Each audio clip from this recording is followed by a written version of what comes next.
100 white South Africans are expected to arrive in the country out of 8,000 or so applications. How is this being received in the US? Are there concerns, particularly by refugee advocacy groups, for example?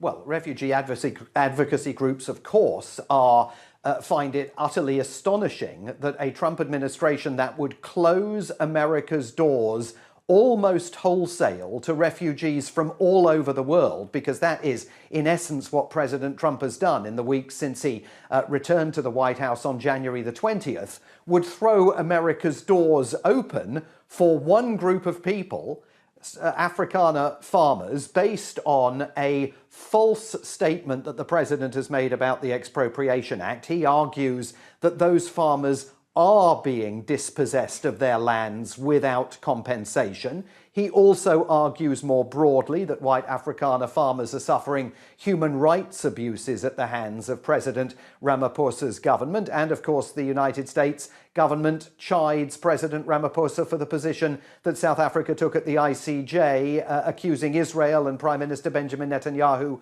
of war crimes. But it is an extraordinary moment for the United States to be opening its doors to refugees whose processing time for transition to a new life in America has been fast-tracked to just 3 months, where the standard processing time has been 18 to 24 months, and that was before Donald Trump shut America's doors.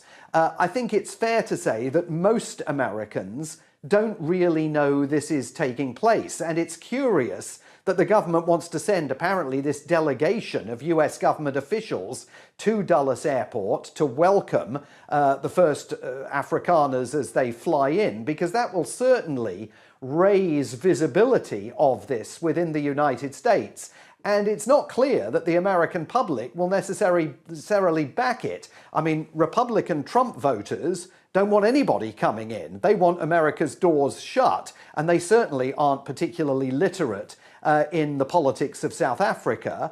And Democrats, of course, will say, well, if you're letting white Afrikaner farmers into the United States, why are the doors closed to so many other deserving people who have applied for refuge in America? But it's an astonishing symbol of how low the bilateral relationship between the two countries has fallen, and we'll wait to see when these planes are going to arrive, when these people are going to arrive, and what level of welcome they are provided by the Trump administration. Simon Marks is our Washington correspondent. Simon, thanks very much indeed. And just to note, government officials in South Africa say they are working on a response, also rejecting the idea that Afrikaners are being targeted.